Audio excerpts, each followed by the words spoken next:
Beleza, José, já estamos online. Estamos online. Nós vamos aguardar.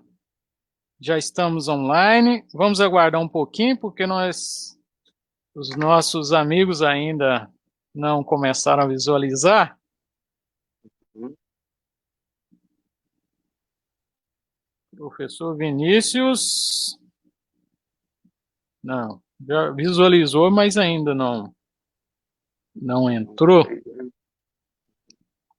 Enquanto eles entram, né, José, a gente vai agradecendo as pessoas que participaram, né, durante ainda aí com a gente essa semana, e a gente pede aí compreensão e já desculpa, né, pelo fato de o professor Anderson hoje não poder fazer a sua reflexão com a gente, né?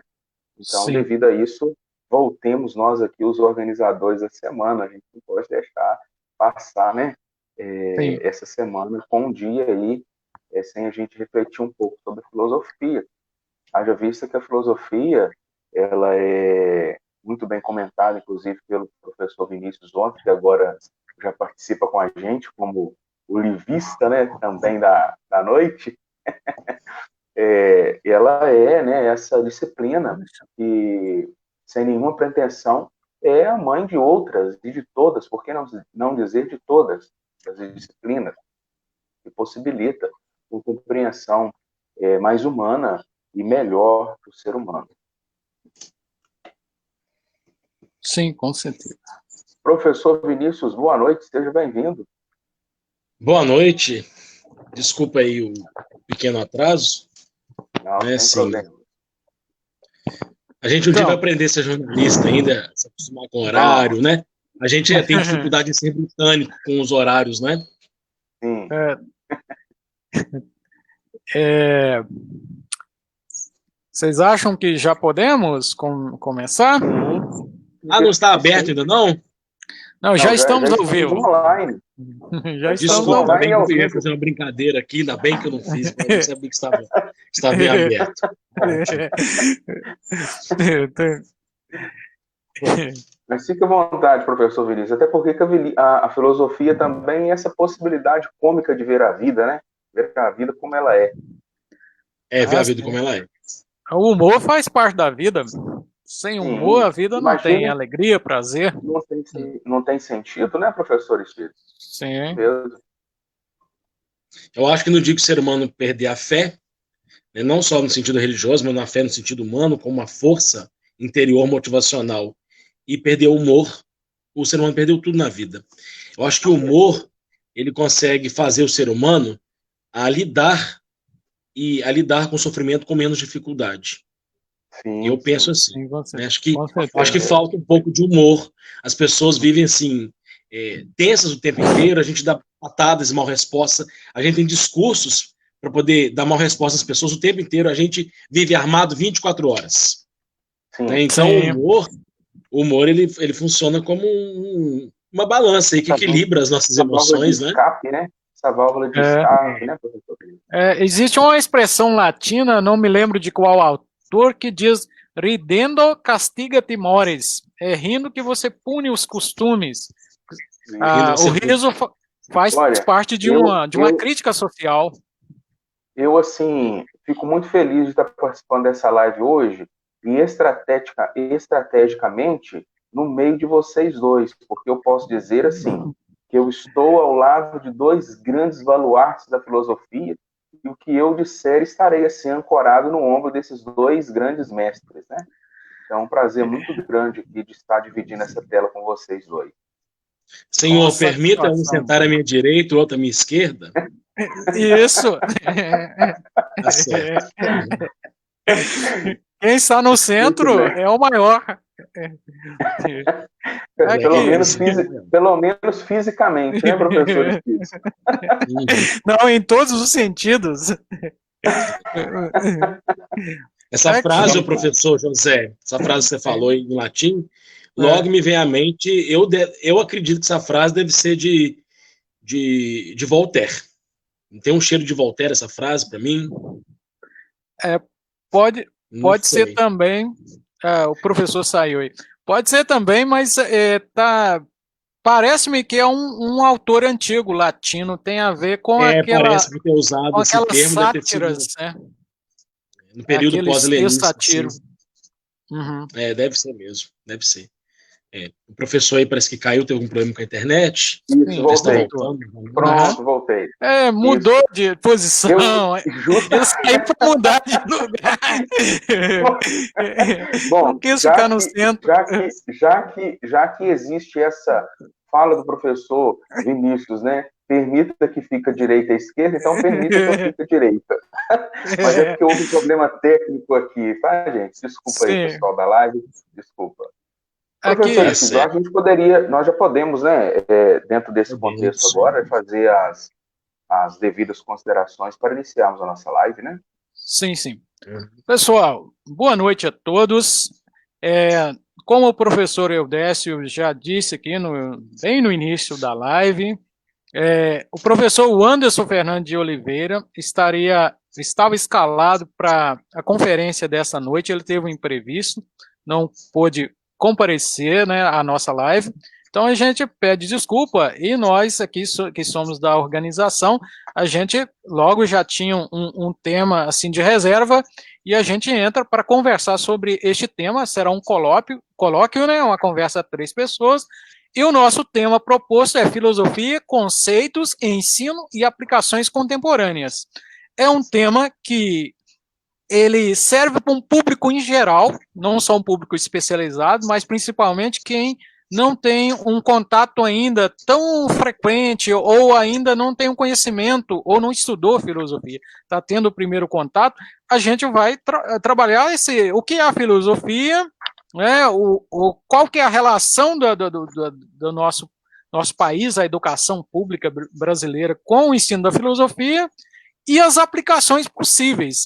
A filosofia nós estamos vivendo num tempo que precisamos resgatar e aproveitar este momento que a filosofia, falando bem ou mal dela, ela está em evidência, porque você pode observar que principalmente com o crescimento exponencial de redes sociais, o destaque de várias pessoas nas redes sociais, nós temos hoje alguns filósofos que se tornaram popstar. Nós temos Mário Sérgio Cortella, temos Pondé, Leandro Carnal, que é um historiador e apresentado também como filósofo. Então, existem muitos homens aí das ciências humanas que estão nas colunas dos jornais, eles aparecem na televisão, têm seguidores, milhares de seguidores nas redes sociais, no YouTube. Ou seja, a filosofia tem uma oportunidade muito grande. Ao mesmo tempo que ela tem essa grande oportunidade aí para se mostrar, para poder ser valorizada, nós recentemente tivemos aí uma autoridade colocando a filosofia num patamar que nunca foi próprio de nenhuma tradição de um Estado ocidental, seja moderno, medieval. A filosofia sempre esteve num papel, não digo de destaque, mas de respeito e de consideração. Então, eu acho importante a gente iniciar, então, essa conversa sobre filosofia, conceitos, ensino e aplicações contemporâneas. Eu quero só começar, então, são três pontos. A gente fez uma divisão aqui que não será seguida tão rigorosamente, mas cada um vai pensar e vai iniciar a conversa sobre um ponto. Então, eu falarei sobre os conceitos, depois o professor Vinícius, o ensino e depois o professor Eudécio sobre as aplicações da filosofia. Cada um começará conversando um pouco a respeito disso. Depois, num segundo momento, nós conversaremos assim, de maneira intercalada, não haverá necessidade de separar tanto assim o tempo. Então, eu vou começar aqui sobre os conceitos e definições da filosofia. Quando a gente fala sobre filosofia, muita gente tem dificuldade de entender o que é a filosofia, porque a filosofia não tem uma única definição. Não podemos dizer... quando falamos de matemática, todo mundo fala, matemática estuda números. Parece muito geral. Mas isso também, o que acontece com a filosofia, acontece com qualquer ciência. O fato de eu definir que a matemática estuda números não significa que toda a extensão da matemática tem a ver diretamente com números. A sua base é números, mas há muitos campos e aplicabilidades também da matemática. Então, a filosofia, sendo uma ciência muito antiga, de 2.500 anos, nós temos aí uma tradição muito longa, que não tem como ser destruída pela fala de uma figura pública, simplesmente. Então, eu quero recorrer aqui a uma possibilidade de definição que o clássico e respeitadíssimo dicionário do Nicola Baiano diz sobre filosofia. Ela é posse ou aquisição de um conhecimento que seja ao mesmo tempo o mais válido e o mais amplo possível. Uso desse conhecimento em benefício do homem.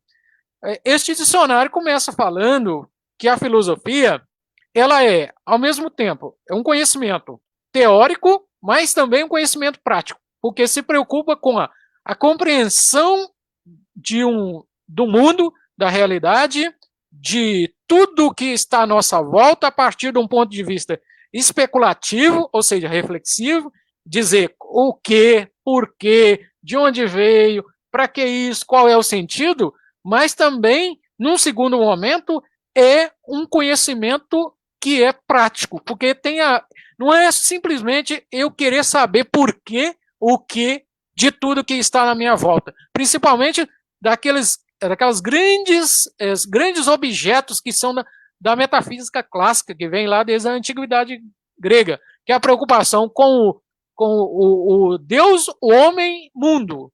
São esses três princípios aí, que são três entidades que são conhecidas e sempre presentes na filosofia clássica, principalmente na metafísica.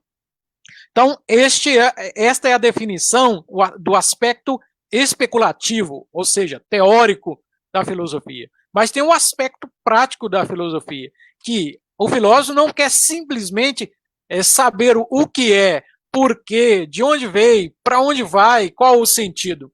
Mas ele quer também ele quer discutir sobre o que nós podemos fazer com esse conhecimento, o que é válido ou não. Isso aí vai para o campo prático, por exemplo, da moral, as teorias que podem ser encaminhadas para a resolução dos problemas, sejam problemas sociais, sejam problemas morais, sejam problemas científicos, problemas naturais, porque a filosofia, ela tem uma expressão latina que é de Cícero, filosofia vero omnium mater artium.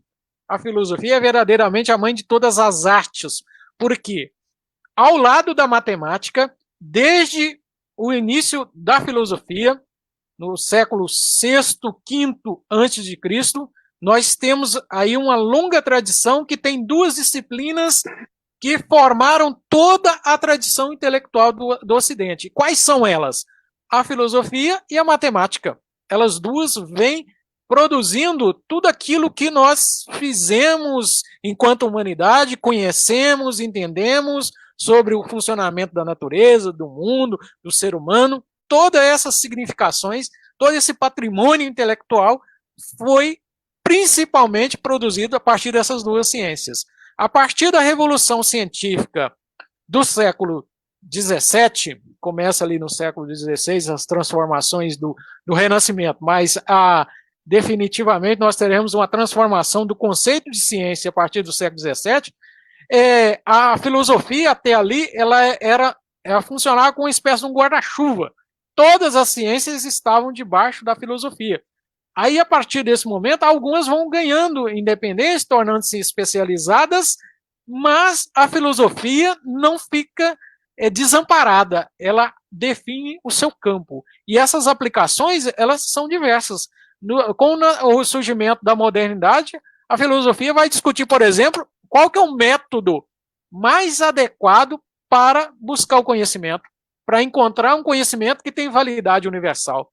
Então, eu primeiramente quero fazer uma consideração, que quando nós falamos que todos podem filosofar, sim, podem, dentro daquele significado que filosofar aqui é sinônimo de refletir, de pensar. Sim, todos podem emitir opiniões acerca de qualquer assunto. Agora, filosofia no sentido técnico, profissional, exige um treinamento. Então, é necessário que você passe por um processo de conhecimento dessas técnicas, desses meios, desses métodos pelos quais os filósofos do passado discutiram os problemas diversos, dando para eles um caráter de universalidade e de validade geral. Não significa que a filosofia tem a palavra final, mas como ela trabalha com método racional, ela não é simplesmente uma coleção de opiniões sobre temas, porque opinião qualquer um pode dar. Qualquer tipo de técnica de arte pode emitir opiniões. A filosofia tem a sua especificidade. É justamente um método que é crítico, analítico, um método racional e que tem como base e fundamento várias técnicas de raciocínio que nós aprendemos com a lógica. A lógica vai funcionar aí como ela é, ao mesmo tempo, a linha dorsal, né, essa espinha dorsal, ou seja, esse centro de toda a filosofia, porque é ela que vai dar coerência ao discurso, vai verificar a validade do conhecimento, a epistemologia, né, do lado da lógica, mas dentro de tudo isso aí, é preciso que haja um ponto de unidade. Então, ela é ponto de partida, porque prepara, treina para que você tenha um raciocínio organizado, que tenha capacidade de perceber as incoerências e, ao mesmo tempo, ela vai fazer com que todo o processo, a lógica funcionaria dentro da filosofia como uma espécie de juízo, ou de juiz, né? Ela seria uma espécie de um juiz que ajuda a validar todos os nossos raciocínios, as nossas especulações, nossas considerações, para que elas não caiam simplesmente no nível da opinião, da mera opinião. Então, filosofar todo mundo pode, mas a filosofia depende de uma técnica. Sim, com certeza, professor. Professor, quero só fazer um adendo ao seu discurso, que quando você fala da finalidade da filosofia, a gente logo faz alusão às 4 causas do ser em Aristóteles, né, que a causa final, a gente percebe que a filosofia ela tem um viés um tanto teleológico. A filosofia, o questionar dela, ela nos projeta para um fim que sempre se renova. Eu acho que o aspecto teleológico da filosofia, eu acho que é digno da gente ressaltar e, sobretudo, citar Aristóteles, assim, baseado nas 4 causas, né, na teoria das 4 causas aí. Acho que é interessante, não sei. Sim, sim. Porque a filosofia, tá, enquanto conhecimento organizado, porque a filosofia na Grécia, quando ela surge para superar um tipo de cultura de explicação do mundo, que é o mundo mitológico, e esse conhecimento ele surge com uma determinada finalidade. Essa finalidade é compreensão da realidade para contemplação da realidade. E isso, se a gente for analisar dentro daquela primeira fase ali, que tem o Sócrates, Platão e Aristóteles, a filosofia nesse momento, ela tem uma preocupação muito de conhecimento contemplativo, porque ela não quer parar simplesmente na obviedade do mundo, que era próprio da sociedade grega, mas ela tinha a preocupação da contemplação da verdade, do bem, da justiça, ou seja, daquilo que é supremo, soberano, esses grandes valores que regem a sociedade e dão sentido ao mundo. Então, há uma finalidade aí envolvendo a filosofia. Não é o saber pelo saber. É interessante que o homem sempre pensou, sempre filosofou. Outro caminho. Isso. É só que, ao longo do tempo, a filosofia, ela se dedicou a um campo, ela se dedica, ela está sempre em mudança, né? Você citou aí o período pós-socrático, o período pré-socrático. A filosofia ela vivia na tentativa de de desmistificar o mito, de tentar trazer respostas de cunho cosmológico, realista e natural para o mundo, dentro da matemática, dentro da física, da astronomia. E depois de Sócrates, Platão e Aristóteles, você percebe que a filosofia ela coloca a alma, coloca a psique como centro da pesquisa, da dedicação. Né? A gente vai vendo a evolução da filosofia. Depois, na Idade Média, a filosofia tenta explicar Deus através da razão. A gente haja vista Santo Tomás de Aquino. E a filosofia está sempre ela tentando... cada época da história, a filosofia ela tem ela se dedica a um campo da existência para tentar procurar possibilidades de resposta. Sim, sim, porque a filosofia ela trabalha a partir das necessidades de cada tempo também. Por isso, quando o Nicola Baiano começa a falar do conceito de filosofia, ele fala que a filosofia é um conhecimento teórico e prático ao mesmo tempo, mas ele é muito plural. Então, há muitas definições da filosofia e possivelmente muitas aplicações, porque vai depender de cada tempo. Então, eu até separei aqui, a partir dos campos diversos que a filosofia estuda, possíveis, eu não vou falar de definições, mas empregos da filosofia. Esses empregos, eles dão quase que uma quantidade enorme de definições da filosofia. A partir dessa grande tradição platônica, socrático-platônica, nós podemos entender a filosofia, o seu emprego metafísico. Então, a filosofia está preocupada em compreender o sentido último da realidade, refletir sobre a identidade, principalmente Deus, alma, homem, mundo. A metafísica ela é essa elevação do sentido do mundo a partir da racionalidade humana a um patamar muito elevado, como se o homem conseguisse ascender através do seu conhecimento ao encontro do divino. Então, a filosofia, na sua origem, ela começa com um problema natural, com os pré-socráticos, mas a partir do período socrático, ela tem uma preocupação de ascender do natural para esse transcendente, que essa relação é uma relação muito interessante. A filosofia se eleva ao máximo que ela poderia pretender, saindo do mito e da naturalidade das coisas. E, além disso, pode falar. Professor Eudécio, o professor José, ele tem uma habilidade própria da filosofia, que é própria dele. Você viu que eu falei, né, que cada período da história a filosofia se dedicou a um campo de pesquisa e de especulação. Ele consegue meio que romantizar e poetizar um discurso filosófico, né? Ele meio que fez um resumo daquilo que eu havia falado, só que ele consegue, dentro da filosofia, porque é um escritor, né? É um escritor. O professor José, antes que eu me esqueça, você fala que a necessidade da filosofia se adequar, e me veio, durante praticamente os 1000 anos de baixa, média, idade média e alta idade média, a filosofia ficou totalmente voltada a serviço da teologia, por causa da cristandade, né? Império bizantino, Império carolíngio, né? E a gente que gosta aí de sempre estar citando latim, né? Durante muito tempo, a frase que a igreja, o cristianismo sempre pregou dentro do campo da filosofia, que a filosofia antila teologia. Durante muito tempo, a filosofia ela foi um instrumento, foi um instrumento a serviço da teologia. Sim. E é interessante quando a gente fala da Idade Média e dessa relação entre fé e razão, porque muita gente que tem preconceito em relação à filosofia, e são pessoas, às vezes, que vêm de uma tradição cristã, seja católica ou evangélica, às vezes tem esse preconceito de dizer que filosofia é disciplina de ateus. Mas praticamente 1000 anos de toda a tradição filosófica que nós temos até hoje, ela foi toda baseada na relação entre fé e razão. E quem fazia filosofia? O filósofo era uma pessoa de fé. Então, na filosofia, você tem espaço para quem tem fé, quem não tem. A gente chega na idade contemporânea, nós temos filósofos ateus, que sim, com certeza, a filosofia é muito abrangente, e ela é para todos. Então, não precisa ter preconceito, porque a filosofia tem essas várias definições, campos e possibilidades de atuação. Então, crer ou não crer não vai definir se você será um filósofo ou não. Se você crer, você pode fazer filosofia. Se você não crer, você também pode fazer.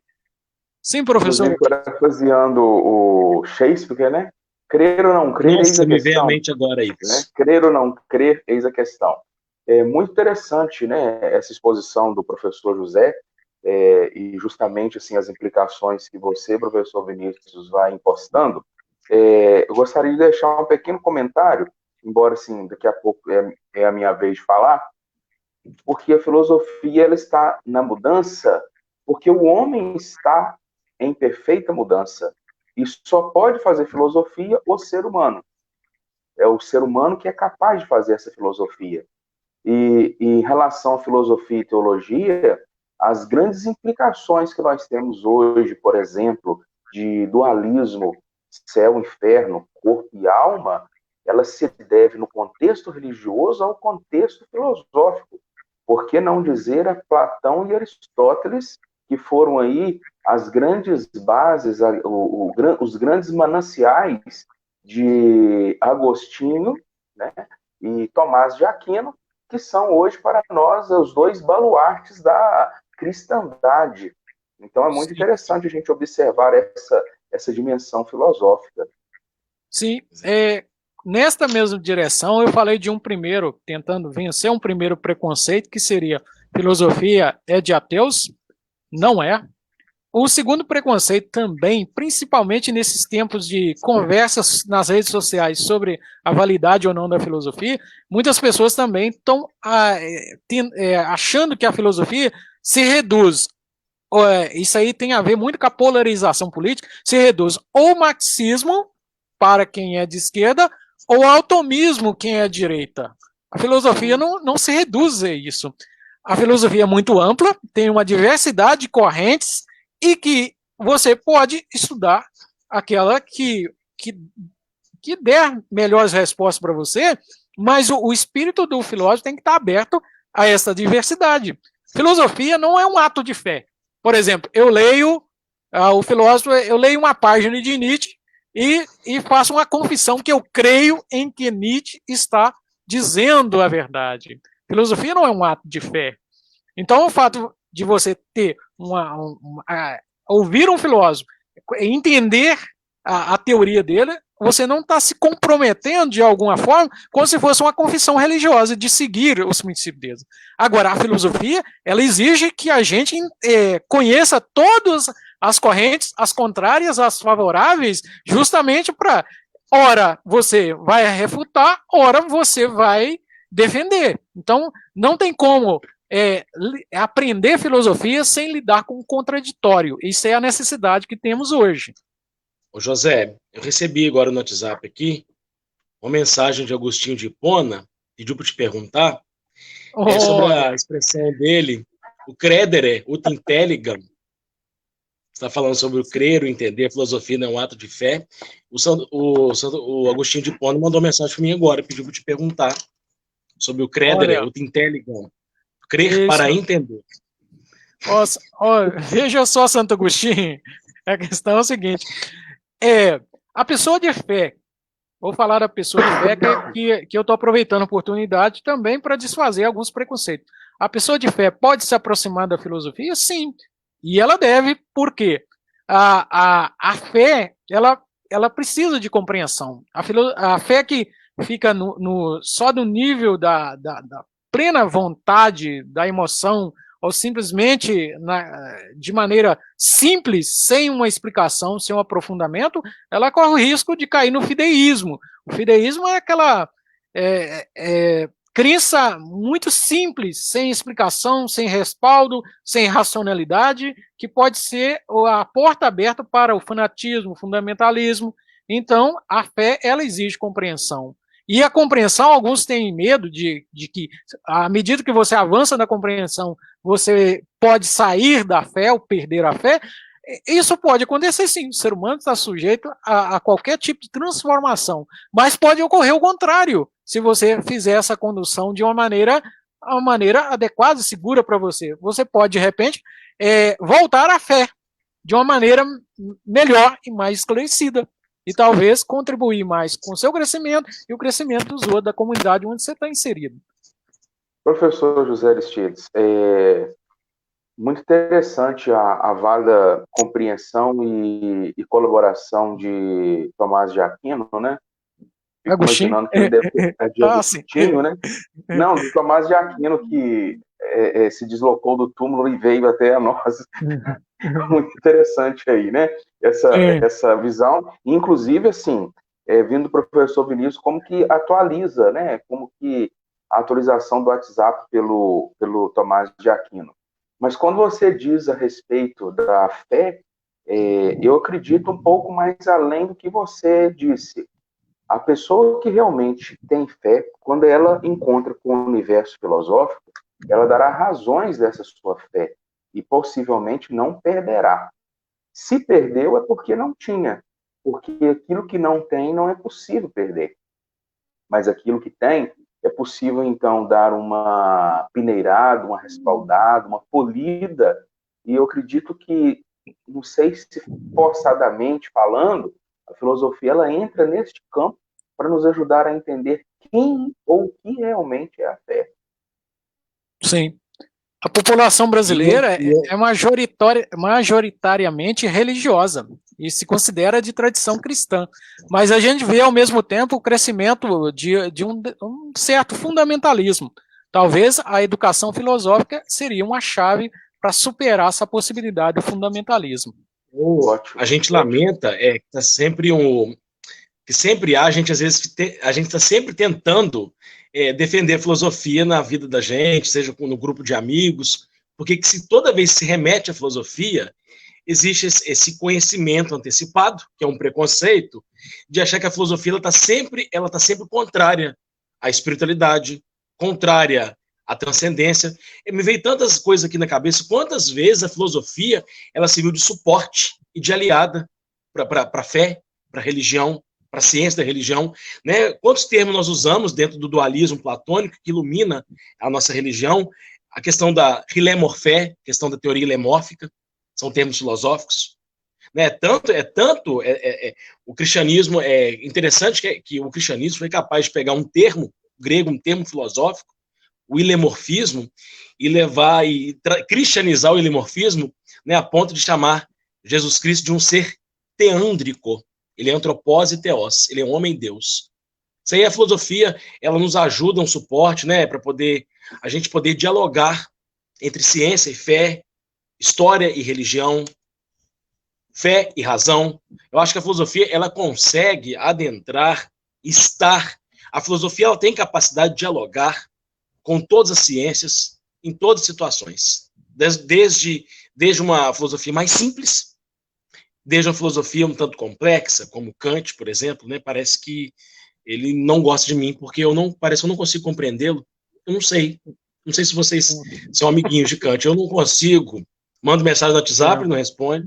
Pedi para ele me explicar os imperativos categóricos, hipotéticos, não entra na cabeça da gente. Né? Sempre tem algum. Eu tenho problema com Edmund Husserl. É bem complicado. Fenomenologia, sempre tem alguém que desafia. Mas aí eu quero só comentar aqui, fechando essa parte que estava anotada aqui, eu separei que são cinco empregos da filosofia que estão relacionados com os conceitos. É metafísico, então a filosofia é o conhecimento, é o estudo sobre Deus, alma, homem e mundo.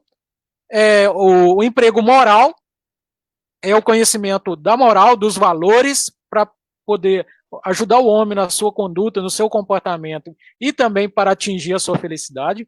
O emprego epistemológico, a filosofia, ela analisa o discurso científico, as teorias científicas e avalia os seus resultados, as estruturas dessas teorias, ou seja, ela procura entender o processo do conhecimento, como se dá, e principalmente ela analisa a validade das teorias científicas, e também capta esses resultados da ciência e analisa que praticidade, o que isso pode ajudar ou não, que sentido, seja do ponto de vista de funcionar ou não, mas também a partir do ponto de vista ético, né, se é válido ou não empregar determinada descoberta científica.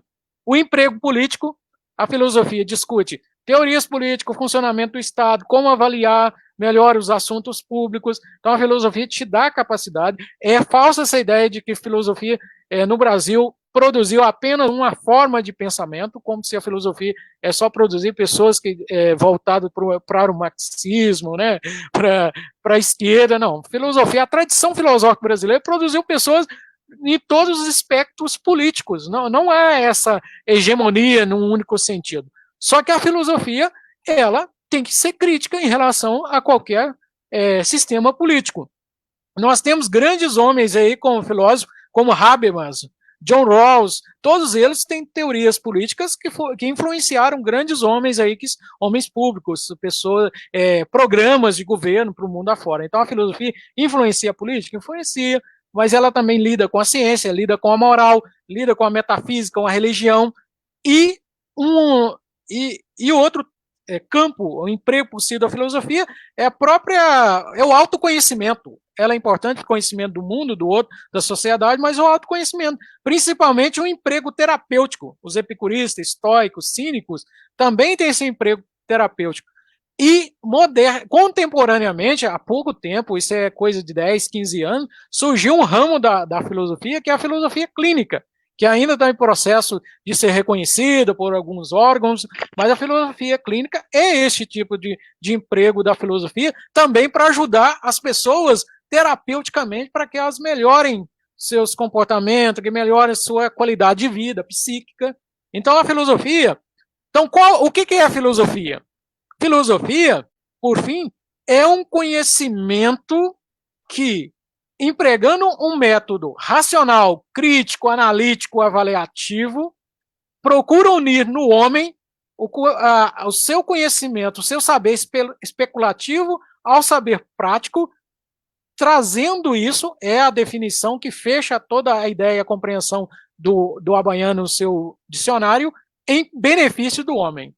É um conhecimento em benefício do homem. Então, é um conhecimento que tem múltiplas aplicações e também múltiplas definições. Depende do objeto e da época. Sim, à vontade agora. Eu notei que os 5 empregos da filosofia, vamos recapitular. Metafísica, moral, sim. epistemologia, política e a questão do ego, a questão do autoconhecimento. Correto? Sim. Tá. E eu notei mais 3 palavras aqui, onde que elas poderiam se encaixar no emprego das outras 5. Eu notei a estética, que é a filosofia da arte. Sim. Eu notei a filosofia da linguagem e eu notei a lógica. Onde elas poderiam se encaixar? Lógica, linguagem e estética. Sim, não estou tomando cartilha aqui não, tá? Do conhecimento não, a gente está partilhando, tá? Eu creio que esses 5 empregos, outros empregos podem ser feitos. Por exemplo, a lógica, ela está aí no campo do emprego epistemológico, que lógica e epistemologia trabalham junto. Filosofia da linguagem, filosofia analítica estão próximas aí do problema da ciência, da produção do conhecimento. Agora, a estética eu não vejo nesses empregos que eu levantei. Então, nós podemos pensar um outro campo, um emprego estético, que é a compreensão da arte, do belo, e outros, eu creio que nós vamos descobrir outros empregos. Aqui é uma síntese, diríamos, isso aqui é uma síntese apressada, mas outras possibilidades, com certeza temos. No caso, a linguagem, ela está mais no campo da metafísica, do ideal? Sim, tanto da metafísica quanto da epistemologia, porque a análise da linguagem é um problema relacionado ao conhecimento também. Sim, eu também posso falar que a lógica também está também dentro do campo da política, haja visto os sofistas, o discurso dialético, a arte da retórica, o uso das premissas, do silogismo, a arte do bem falar, do bem articular. O professor Vinícius é muito aristotélico, gosta das subdivisões e dentro das subdivisões as tridivisões. Filosofia, ela é um complexo, né? Onde cada um pode estar dentro de cada um. Por exemplo, dentro da própria política, por que não enxergar o belo, o estético, a moral, a lógica? Por que não enxergar o campo metafísico? Professor Aristides, né, por sinal, fez muito bem essa subdivisão, digamos aí, que poderia ser tridivisionada a pedido do professor Vinícius aristotélico, mas é dentro desse campo interessante que a gente observa o que é em si a filosofia. né? Sim, sim. Será então que eu me enquadro, que eu sou um admirador da filosofia conceitualista? Eu gosto das palavras, dos conceitos. Sim, sim, Talvez é um seria tão emprego também. verdade, talvez seria tão verdade porque Vossa Senhoria é admirador das línguas, né? Um verdadeiro poliglota. Sim. Aqui, Eu não estou aproveitando aqui isso, eu não estou aqui no colóquio como cisane nem como joio, não, tá? eu vou, A gente eu vou aproveitar aqui e mostrar o comentário de José Geraldo Ribeiro, que é bem Sim, oportuno. É estética e ótimo. linguagem caminham juntas, né? Estética e linguagem. Isso Porque aí, a José, análise parabéns. o discurso da arte, né? O discurso na literatura, ele é todo baseado na estrutura da linguagem, no sentido, com certeza, anda muito próximo. Eu acho, nós conversamos aí sobre as definições de possíveis empregos. Talvez a Uhum. gente poderia entrar agora no ensino de filosofia, Isso, professor a Vinícius. importância, etc. Professor Vinícius. eu assim, né? A gente percebe que a filosofia, ela sempre foi um privilégio, assim, desde o período helenista, a filosofia sempre foi um privilégio da aristocracia. Escravo não estudava filosofia, as pessoas mais simples, né? Até porque o mundo a alfabetização, o saber ler e escrever era privilégio de poucos, né? Então, até há 50 anos atrás no Brasil, praticamente quase a metade da população brasileira tinha sinais assim absurdos de analfabetismo, de nem saber ler e nem escrever, coisa de 50 anos atrás, um pouco mais. Então, a filosofia ela sempre foi muito assim, graças, né, graças é, a Zeus, a Atena, a tantas pessoas, que a filosofia ela conseguiu se popularizar ao longo do tempo, né, de uma cultura, né, tanto aristocratas, somente famílias abastadas tinham o privilégio de poder estudar, né, eu acredito que Aristóteles pôde estudar na Academia de Platão porque a família dele era aristocrata, a família de Aristóteles era importante. Então, a educação da filosofia, durante muito tempo, ela ficou condicionada à aristocracia, ligada à política, lembrando que o filósofo no mundo antigo não era um qualquer. Para a pessoa se tornar um filósofo, ele teria que estudar. E esse estudo era mediante uma situação familiar um tanto abastada, se as pessoas tivessem acesso. Né, então, eu sou a favor, sim, do governo ajudar bolsas, criar situações para as pessoas que têm o desejo, que aspiram ao conhecimento, aspiram a ser filósofos, poder ter o direito. Até porque a gente trabalha, todos os meses o governo desconta o nosso salário. Então, eu, como professor de filosofia, indiretamente eu acabo contribuindo com o país também, porque eu pago todos os impostos. O engenheiro paga, o médico paga, o professor também paga. Então, as humanas também, as faculdades federais, bolsistas, também têm direito. O mundo não é formado só de medicina, de médicos e engenheiros. O mundo é formado das artes, da literatura, da pintura, da música, do teatro. A existência humana não reduz só a tequiné, a poiesis de Aristóteles, só o fazer, o produzir pelo produzir, mas a produção ideal é produção, a literatura é produção, o teatro.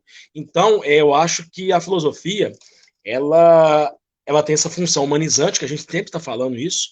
Então, nessa história, nessa linha histórica da educação dentro da filosofia, a gente percebe que depois de muito tempo, só se ensinava filosofia, tanto que o filósofo tinha tanta autonomia do ensinar, que o filósofo usava um anel de bispo e sentado numa cátedra.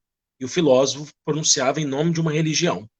Então, durante muito tempo, a gente sabe, por exemplo, que os filósofos praticavam até a questão da disciplina do celibato, haja vista Belardo. Belardo também era celibatário. Então, durante muito tempo da história da filosofia também, a educação ficou dentro dos muros, dentro da religião, dentro da igreja. A igreja não tomou posse da filosofia. A filosofia era um instrumento da teologia durante muito tempo. Então, quem tinha acesso ao estudo da filosofia, educação filosófica, eram os religiosos. Então, era o clero, a nobreza que tinha acesso à filosofia. E dentro desse contexto de monarquia também, a monarquia também tinha acesso. Eu lembrei que agora da bendita da rainha Cristina, rainha da Suécia, que tinha um desejo elucubrado dentro da alma dela de aprender filosofia, e contratou René Descartes, coitado, ele estava muito bem de vida já era professor em Paris, foi cismar de mudar para a Suécia para poder ensinar filosofia para aquela mulher, né? E ela disse que ela gostava de filosofar 4 horas da manhã, às vezes ela tem mais vontade que a gente, né? Acordar de madrugada para filosofar, coitado. E nessas indas e vindas de Descartes, castelo, casebre para dormir, castelo da aula, coitado, ele pegou pneumonia e morreu pelo desejo de filosofar, né? Porque a rainha simboliza aí a monarquia, então a monarquia também tinha privilégio de estudar, porque os filósofos faziam parte dessa vida palaciana aí, por causa dos religiosos. E já na Idade Média, que é a Revolução Científica, a filosofia deu um grande salto, ela mudou a visão um tanto teológica para antropológica, né? Aí inclusive até cita que aquele filósofo, né, que o homem é a medida de todas as coisas, cita a filosofia antiga, né? A filosofia moderna, ela tenta resgatar o hedonismo filosófico, a valorização das artes, um tanto que foi reprimido durante muito tempo, né? Eu sei, inclusive, que o Papa Pio IX, ele, inclusive, pediu para tapar a nudez das imagens de Michelangelo no Vaticano, né? Porque a gente, às vezes, já viu em desenhos, como Pica-Pau, alguma pintura, algum desenho bem infantilizado, que as estátuas, monumentos que fazem alusão ao hedonismo, elas têm as genitálias tapadas, né? Inclusive, os anjos, que são andrógenos, que não possuem sexo, também possuem a nudez tapada, né? Então, isso aí não é, a gente não vai entrar nesse campo aí. Então, na Idade Média, a filosofia ela consegue tentar começar a criar universidades, ela começa a abrir para uma linguagem um tanto mais política, uma linguagem um tanto mais secularizada. É um discurso que era totalmente preso, ligado à teologia. A filosofia agora ela começa a querer dialogar com a ciência, ela começa a querer ser autônoma. Lembrei da navalha de Ockham, Rei Guilherme de Ockham, que tenta fazer uma separação da filosofia com a teologia de maneira definitiva, e outros filósofos do período, os filósofos renascentistas, a gente tem filósofos que tomaram o ateísmo, tomaram até uma espécie de revolta contra a igreja, Denis Diderot, Voltaire e outros filósofos do período da Revolução Científica que tentaram, assim, tentaram desmistificar uma linguagem de cunho teológico e passou a colocar uma linguagem filosófica um tanto mais secularizada e mais humanizada.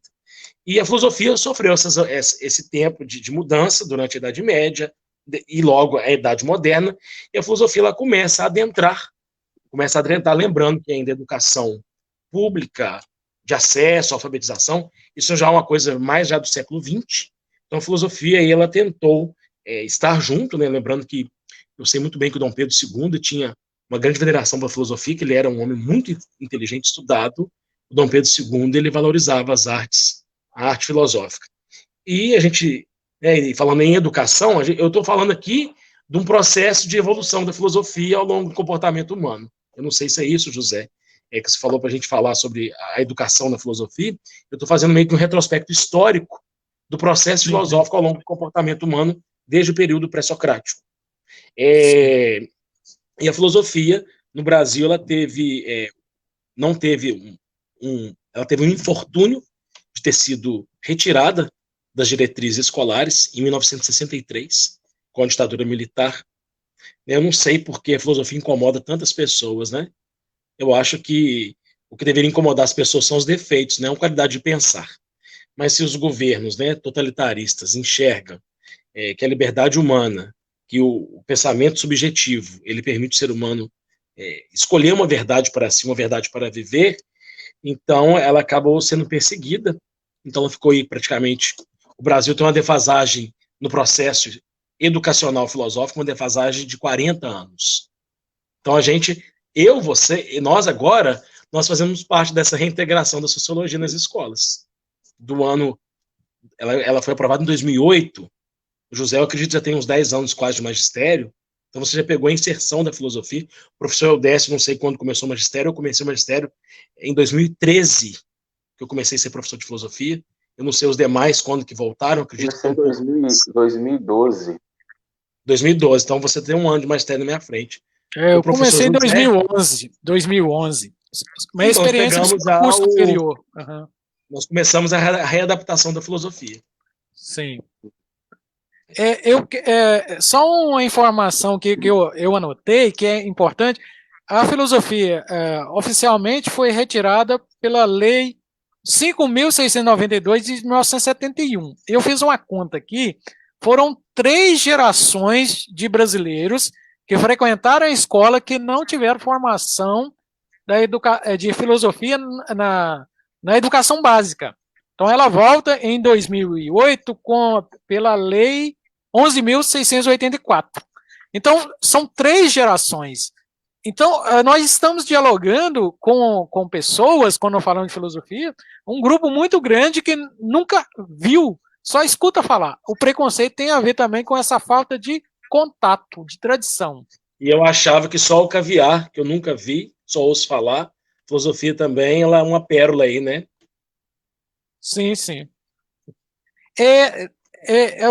Tem uma citação que eu separei aqui que resume muito bem essa história do ensino da filosofia no Brasil. Um autor, ele é a Daniela Sardá, num artigo, ela diz o seguinte: a história do ensino da filosofia no Brasil, ele se divide do período colonial até a República, é a filosofia com presença garantida. Da República até o regime militar 64, é presença indefinida. Dele para cá, é ausência definida, porque ficou sem filosofia. E eu acrescentei uma expressão aqui, que nós estamos de 2008 para cá, com a presença em consolidação. Porque ela volta para o currículo, mas tem que vencer esses quase 40 anos de ausência. É preciso desfazer muitos preconceitos, principalmente pelo domínio da educação tecnicista, que só pensa na técnica, não pensa na formação humana. Como é que você prepara uma pessoa para poder resolver problemas diversos, tecnológicos, mas se ela não sabe lidar com as suas emoções, com o seu sentimento, com o sentido que ela tem para o mundo, o significado, ela não sabe avaliar suas relações de trabalho, né? O que elas têm a ver com o mundo, com a sociedade, com o país. Ou seja, não é possível pensar uma educação só na técnica. Então, a formação humanista precisa ser recuperada. Professor Eudécio. Sim, então, dentro desse contexto, né, muito bem já exposto aí por você, pelo professor Vinícius, a questão aí do estudo da filosofia, seria interessante agora, né, nesse debate, a gente, então, observar o que que coube a mim, que foi a aplicação da filosofia na atualidade. Você disse, né, professor José Aristides, através da Lei Federal 11.684 de 2008, que a filosofia torna-se, então, obrigatória no ensino médio. Fundamental, nós não temos a filosofia. Uma pena, né? Talvez seria muito interessante repensar um pouco da filosofia no ensino fundamental 1 e ensino fundamental 2. Né? Uma ressalva só, professor Eudécio. Eu fui secretário de Educação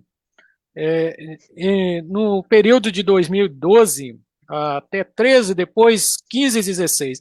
Neste período, eu conversei com toda a equipe. No município de Conceição de Ipanema, nós incluímos no currículo a filosofia para sexto ao nono ano. Mas mudou a gestão, foi retirado. Isso é uma questão de compreensão de significado da educação. Sim. Ótimo. Pois então, nesse sentido é muito importante, então, né? Porque, veja bem, o que o professor Vinícius disse, ele é sério. Os governos, né, eles não optam pelo ensino da filosofia, porque a filosofia nos ajuda a ver o que está por trás de cada fala e deixando o ser humano livre, deixando o ser humano autônomo. E aí eu pergunto, quem gostaria de ver o ser humano livre? Quem gostaria de ver o ser humano autônomo? É quase que impossível, poucas pessoas, né? E em se tratando de governo, poucos governos. Muito bem.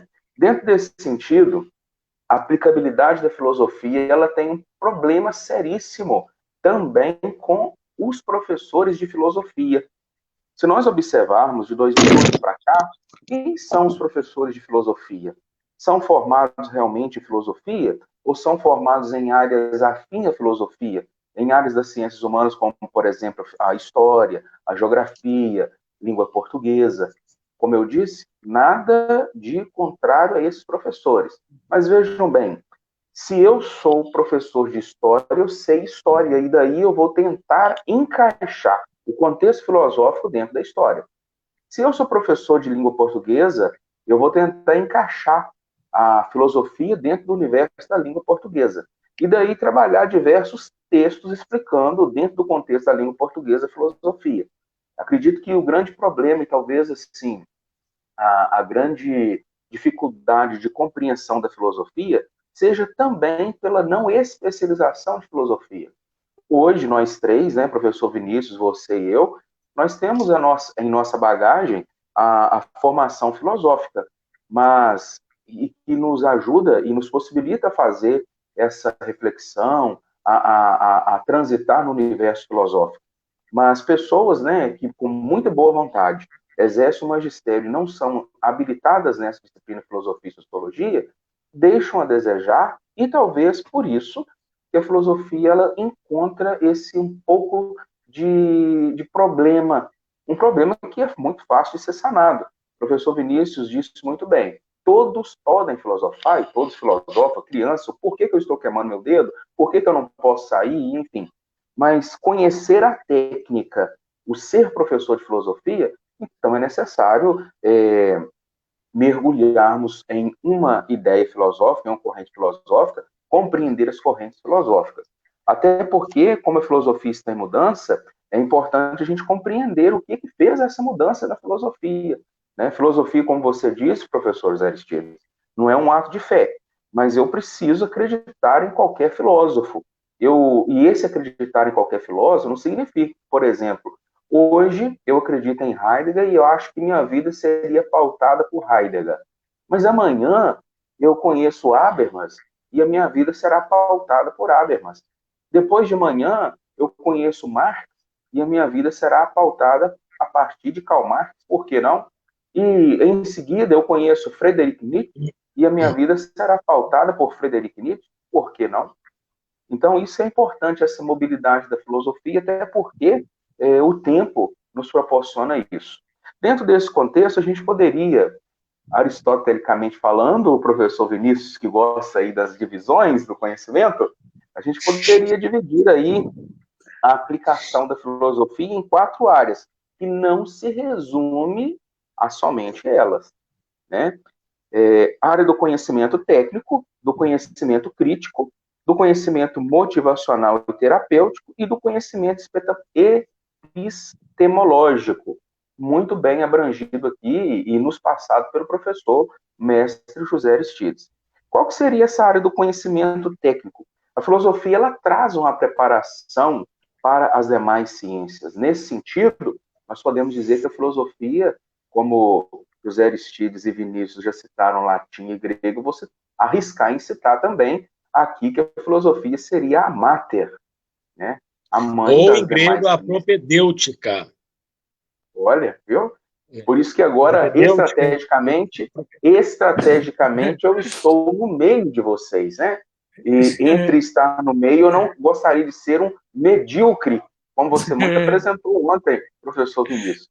Nada, você esqueceu, irmão? Você esqueceu de Agostinho, a virtus media est, que a virtude é o meio? Você esqueceu disso, irmão?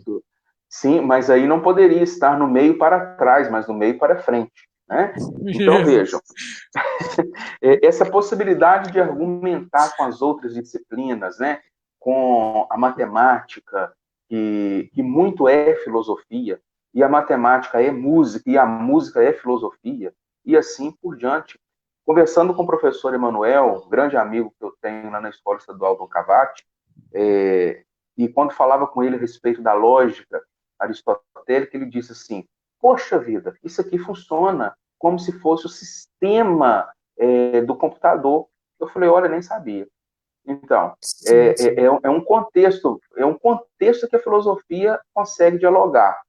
Mas para o campo crítico, a filosofia, então, às vezes ela não é muito bem vista, porque ela possibilita analisar e repensar a cultura, a sociedade, o modus vivendi, o modus operandi.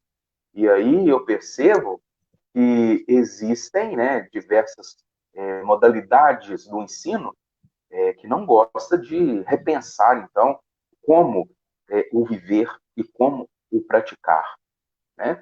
Então, nesse sentido, numa questão mais crítica, a filosofia ela entra nesse prisma e nos ajuda. Ela consegue tirar os óculos de uma realidade e nos consegue colocar o óculos da sabedoria verdadeira para vermos com mais facilidade o que está acontecendo.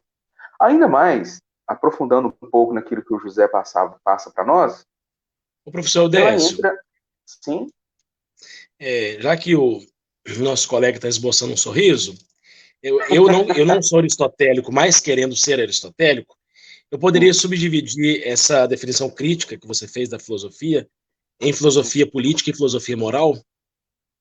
não entendi sua pergunta, por favor. Nessa segunda abordagem que você fez, que a primeira é que a filosofia pode ser técnica, Isso, e a segunda técnica. você disse que a filosofia tem o seu ar crítico, sua dimensão Isso, crítica. sim. E essa dimensão crítica eu poderia subdividi-las aristotelicamente falando em filosofia política e filosofia moral. E você poderia, dentro desse contexto da filosofia política e moral, subdividir a moral ainda em estética e ética. Porque, na verdade, moral e ética são dois conceitos que se misturam, né? Pelo menos no nosso linguajar. Mas poderia, sim, colocar, inclusive, a estética aí, professor Vinícius, né? Até porque a questão do gosto está ligada à crítica, né? Sim. A Isso. ausência do gosto de E, na valor. Ele verdade, o bom é belo e o belo é bom. Há uma inter-relação. Isso. Para a criança é isso. Quando a Inclusive, criança vê uma pessoa e ela não gosta dela, fala que a pessoa é feia, porque ela mistura bom e, né, bom e professor, belo. professor Sim, José sim. Aristides me fez aqui já pensar nesse passo seguinte, que é conhecimento motivacional e terapêutico, daquela semana filosófica que nós participamos juntos, o belo e o bom na construção do sujeito, alguma coisa nesse sentido, está Sim, sim, lembrado? sim. Sim. E onde era abordado a questão política, a questão econômica, a questão ética, a questão hermenêutica, enfim. A gente subdivide essas questões da filosofia para uma melhor compreensão, mas, na verdade, está dentro de um contexto amplo que envolve tudo. Dentro desse contexto motivacional e terapêutico, a filosofia, mais do que nunca, nos ajuda nesse momento agora, nesse momento crítico que estamos vivendo, nesse momento da crise, nesse momento angustiante, heideggerianamente falando, porque ela vai nos ajudar, então, a rever conceitos, a rever ideias, e vai nos proporcionar frases de efeito. Seja você, acredita em você, você pode, você consegue. São frases de efeito filosófico, são frases motivacionais. Né? Então, a filosofia entra nesse contexto. O professor Aristides falava da filosofia clínica. Existe hoje esse ramo, filosofia clínica, que está lutando, inclusive, e eu acredito que a psicologia e até a psicanálise não está assim de bom agrado, porque realmente a filosofia, abrindo espaço para a sua clinicidade, eu acredito que poderá ajudar com um pouco mais de perfeição englobada às outras disciplinas, que são a psicologia e a psicanálise. E, por fim, nesse contexto, mas não finalizando, não colocando um ponto final, mas sim possibilidade de abertura, o conceito epistemológico da filosofia, que ela possui essa parceria com as ciências naturais e também com a neurociência. Então, é importante a gente observar isso. Portanto, essa educação filosófica, ela é um saber teórico e um saber prático. É por meio da filosofia que nós nos tornamos, né? O ser humano nunca e nem poderia ser um ser acabado. Se for um ser acabado, já era, já era. Então, o ser humano ele está aí em perfeita construção. Então, seria isso aí, né, professor José Aristides? Dentro desse Sim. contexto aí, o colóquio, né, está aí. A gente poderia abrir uma possibilidade aí para as perguntas, né? Fazer uma saudação muito especial aí aos amigos que eu estou vislumbrando no StreamYard aqui, que é o Romildo, a Joelma, com a participação, muito obrigado pela participação, Felipe Carlos também, né? A Joelma dizendo aqui, né, que estamos dando um show, muito obrigado, né? O show ele é nosso, né? O nosso show, né? É importante porque nós estamos com o objetivo de popularizar a filosofia. A filosofia ela é tão boa, a filosofia ela é tão importante, e a filosofia ela é tão necessária, que ela nos ajuda a sermos diferentes. Ela nos ajuda a sermos realmente humanos e a encontrar o humano que está no outro. Ao encontrar o humano que está no outro. A tirar Professor, Sim?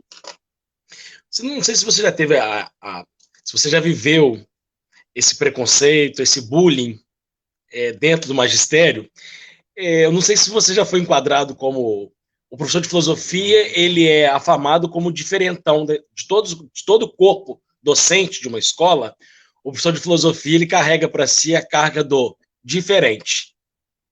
Aí, professor de filosofia, como se a gente fosse uma disciplina que não tivesse em consonância com as outras áreas do saber. Eu não sei se você já passou por isso. Olha, É, eu tive a felicidade, né, de poder trabalhar em várias escolas aqui em Minas, né, você como professor também da Escola de Minas e Rio de Janeiro, né, o José Uhum. Aristides, também professor de Minas, eu tive a felicidade de passar por várias escolas de Minas. E comecei em Tarumirim, e aqui na região de Inhapim, foi a primeira escola em 2008 a colocar filosofia no seu currículo. Né? E de lá para cá não parou. Né? O professor Zé Aristides se lembra disso, né, professor Zé, quando morava por aqui próximo a nós. não, acho que não. Então, isso, então.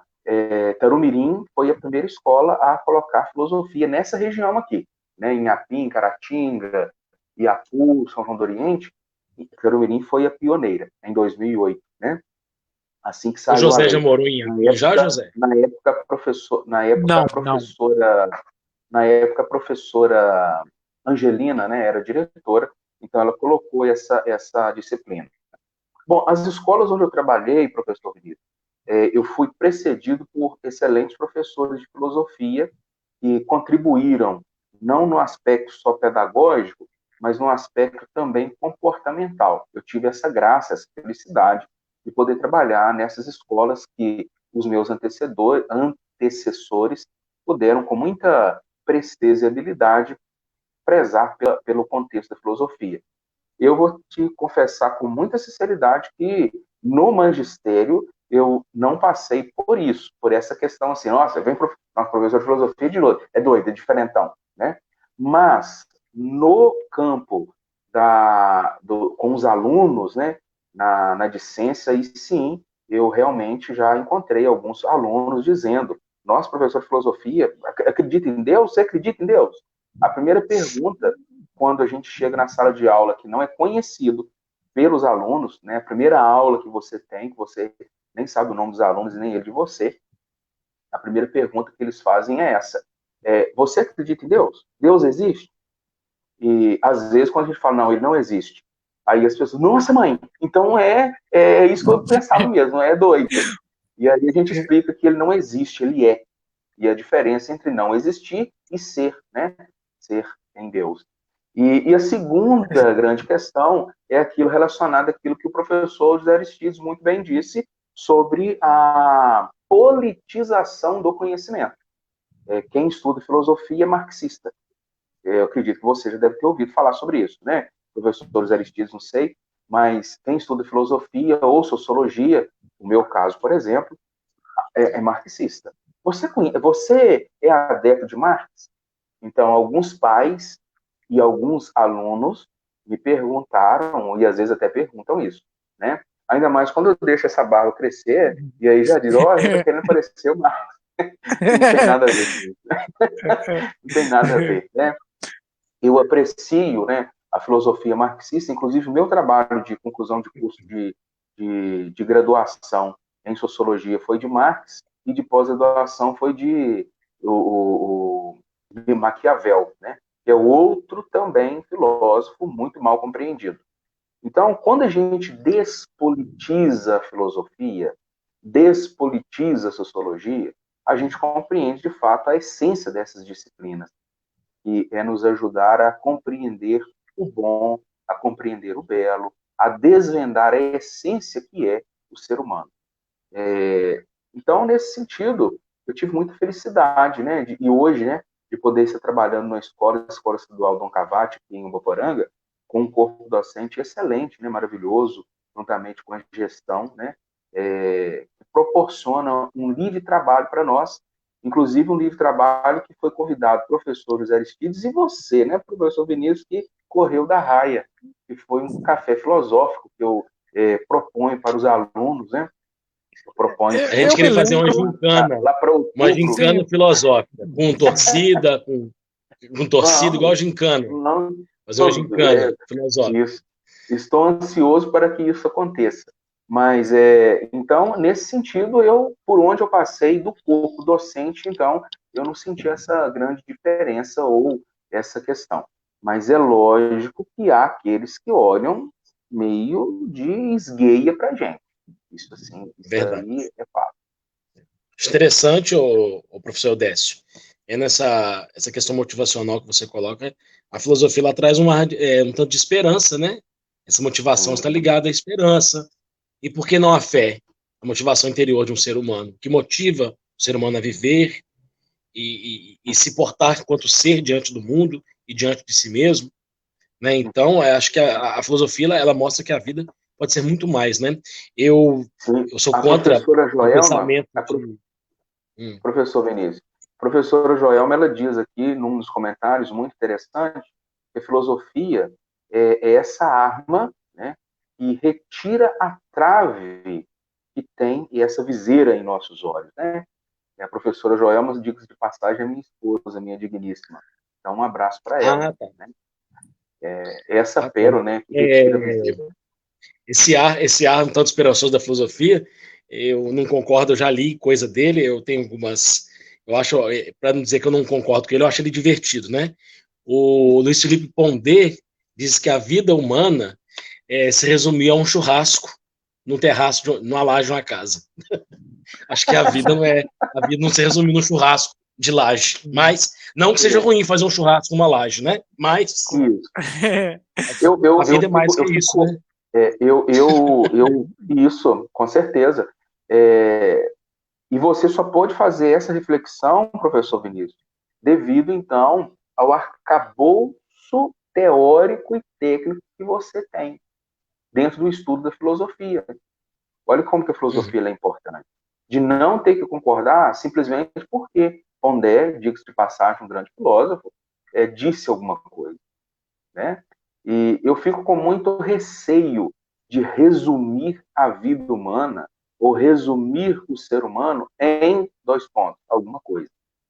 O ser humano, ele é aquilo que um professor dizia, o professor Stiles deve lembrar muito bem quem, professor Geraldinho, dizia que o ser humano é um nó de complexidade inexplicável.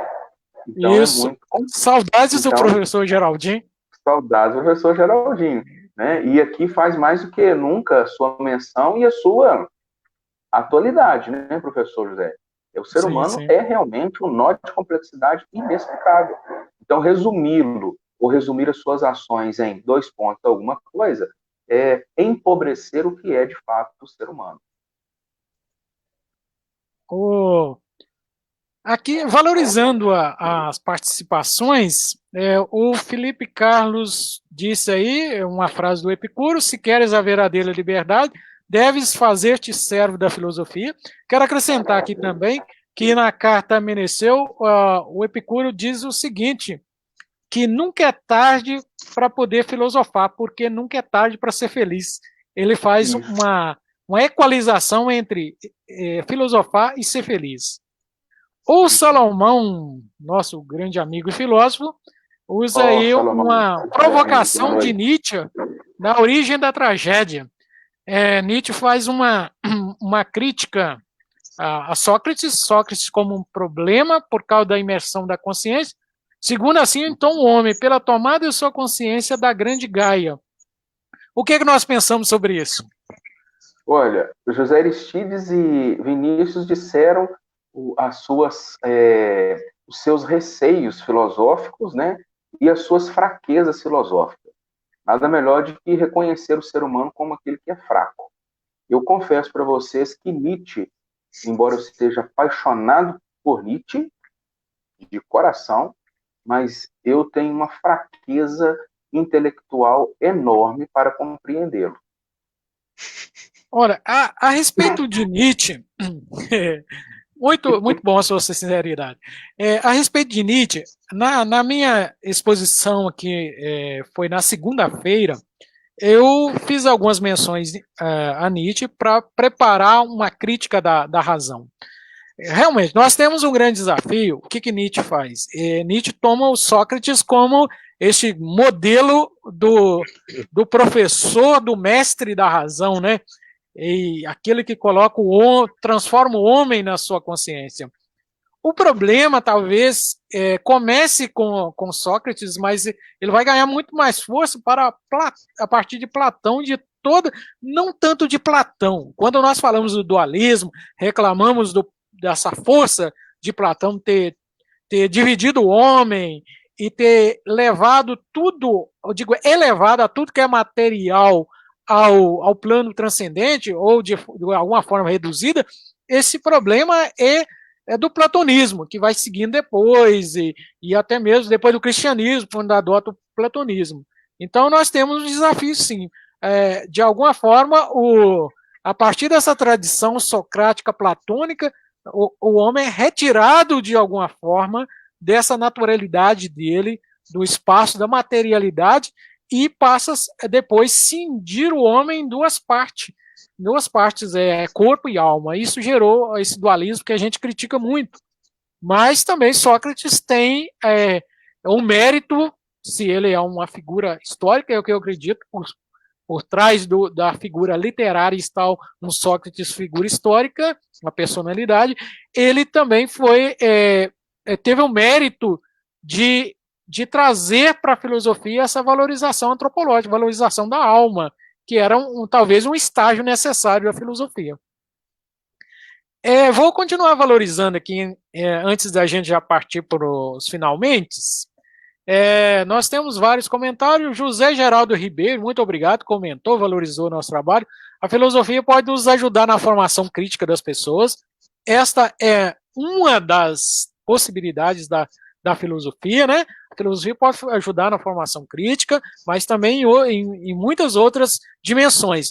A única coisa que eu tenho, a minha crítica a respeito da filosofia como crítica, a crítica da crítica, é o seguinte: a gente precisa de aprender a ser crítico, isso é interessante. O problema é quando a gente pega a crítica e transforma esse modo de criticar, o resultado dessa crítica, em uma cartilha, e não faz a crítica da crítica e nem inclui nesse processo a autocrítica. É o que está acontecendo hoje no Brasil com toda essa discussão política, essa polarização. Você tem dois lados, duas forças em tensão, todo mundo critica o outro, mas nenhum lado faz autocrítica, porque toda crítica, esse que é o desafio do método filosófico, ele é diferente de qualquer outro tipo de abordagem. A crítica, para ser válida, ela tem que envolver autocrítica, porque a autocrítica, ela gera a crítica da crítica, senão a gente transforma a crítica que a gente fez em um dogma. Então, dali para frente, o resultado da crítica é só aquilo e nada mais. Eu acho que isso, na nossa sociedade brasileira, está precisando disso. Cada lado que está envolvido num debate político, uma tensão política, precisa de admitir a autocrítica, porque só isso, assim, a crítica será válida. Eu preciso de me incluir minha possibilidade, a minha teoria, minha visão de mundo na crítica. Ela comentou também, arte e linguagem caminham juntas. Sim, com certeza. O ensino de filosofia possibilita abrir os olhos de nossos alunos, né? Diz que brinca a possibilidade de filosofia ter um terceiro olho e ver o que o sistema não mostra.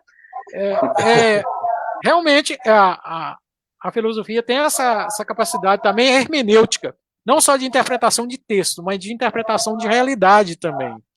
Professor, nosso colega Romildo Alves, parabenizou a gente nessa conversa aqui, e lembrando que amanhã o professor Romildo Alves estará aqui para a conferência sobre a relação entre educação, filosofia e psicanálise, uma outra abordagem possível da filosofia, que nós veremos amanhã aqui numa live a partir das 19 horas. Continuando aqui, o Salomão, né, ele relembrou que professor Eudécio, essa semana que nós participamos é 2006, o bom e o belo da construção do homem pós-moderno. Sim, sim. Gente, eu creio que eu acho que eu já coloquei aqui todos os comentários que apareceram. Agora, para uma conclusão desse nosso debate, cada um pode aproveitar seu tempo aí para poder conversar, amarrar alguns fios que ficaram expostos ou qualquer outras considerações. Podemos começar com quem? Professor Eudécio? Isso, daqui para lá, né? Então, olha só, eu gostaria de agradecer a você, né, que teve essa paciência com a gente até agora, né? Já vai para 1h22 de live, né? Quero agradecer a você que teve essa paciência com a gente, de estar com a gente aqui, nos ajudando, com a sua pergunta, com a sua colaboração, com os joinhas, com o amei, com o gostei. Muito obrigado, né? Todos que participaram com os comentários, todos que participaram com as perguntas, Salomão, Joelma, Luciana, Romildo, Felipe, professor, o Salomão, né? O José Geraldo, todos que participaram, né? De forma direta ou indireta, os que apareceram aqui para mim, eu tive 2 picos aqui de problemas aqui com a live aqui, fiquei ausente 2 segundinhos aqui, né? Em 2 momentos.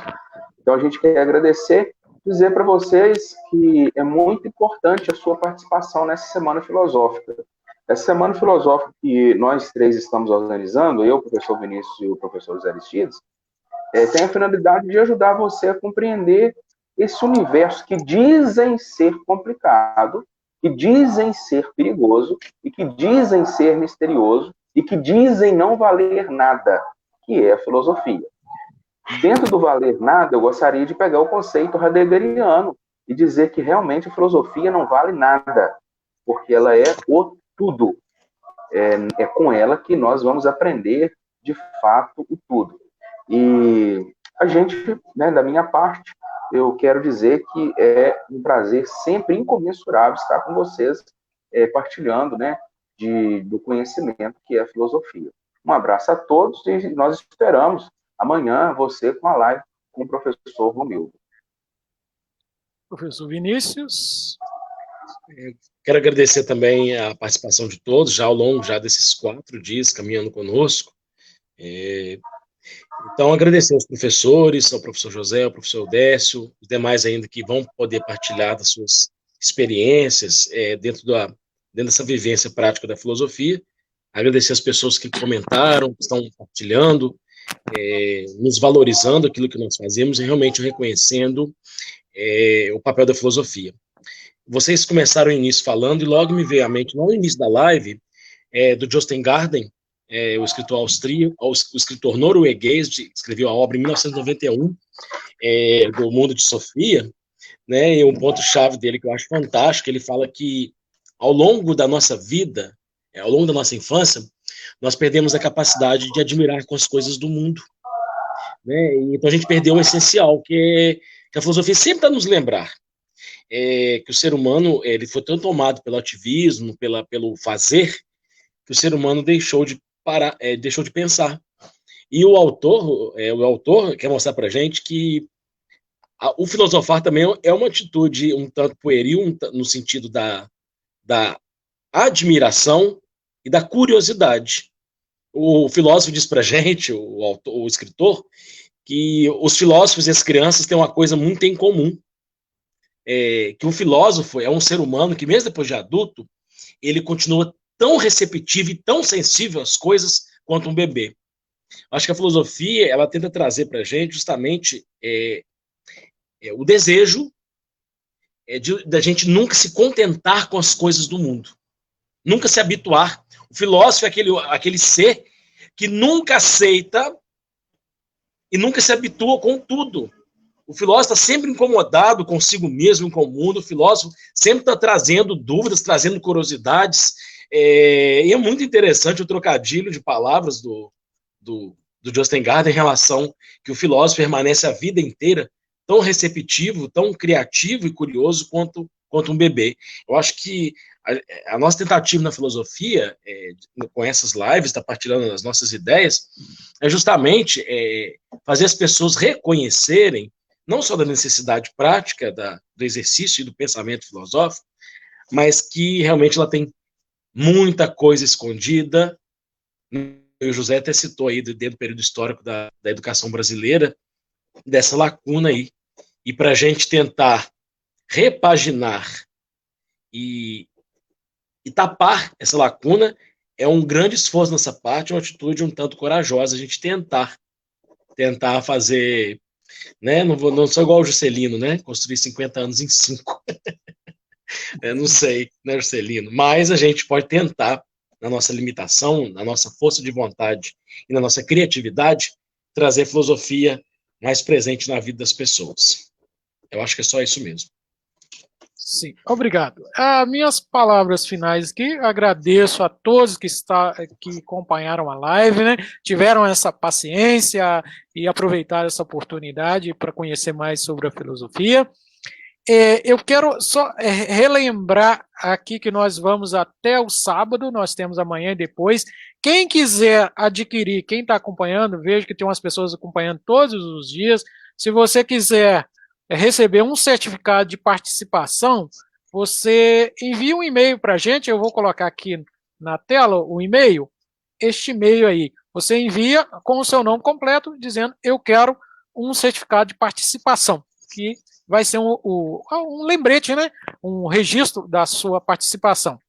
E a filosofia é tão prática em vários campos, como a filosofia da mente, atualmente, que é uma área hoje que está sendo desenvolvida, propagada, assim como na epistemologia, a filosofia da ciência. Quero só terminar relembrando aqui, se vale a pena ou não investir dinheiro público na filosofia. Newton da Costa foi um dos maiores filósofos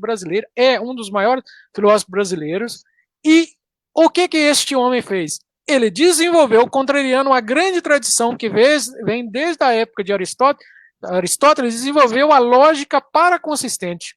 E o que é essa lógica? É um estudo de filosofia aliado à matemática. O que ele fez? Esse sistema que ele desenvolveu hoje é utilizado para programas de computador, organização interna de empresa, gerenciamento de inteligência artificial, controle de voo, né, de radar é utilizado, controle de tráfego, tudo, resolução de conflitos éticos. Então, a filosofia, ela é teórica e prática, e é aplicável e interdisciplinar em várias áreas do conhecimento, resultando em transformações. Então, ela merece, não só porque nós somos filósofos e professores de filosofia, estamos aqui defendendo, porque há resultado prático e aplicável da filosofia na sua interdisciplinaridade. Muito obrigado, então, meus colegas. Obrigado a todos pela paciência e a gente espera vocês amanhã às 19 horas com o professor Romildo Alves. Até mais. Um abraço para todos. Um abraço, boa noite. Tchau.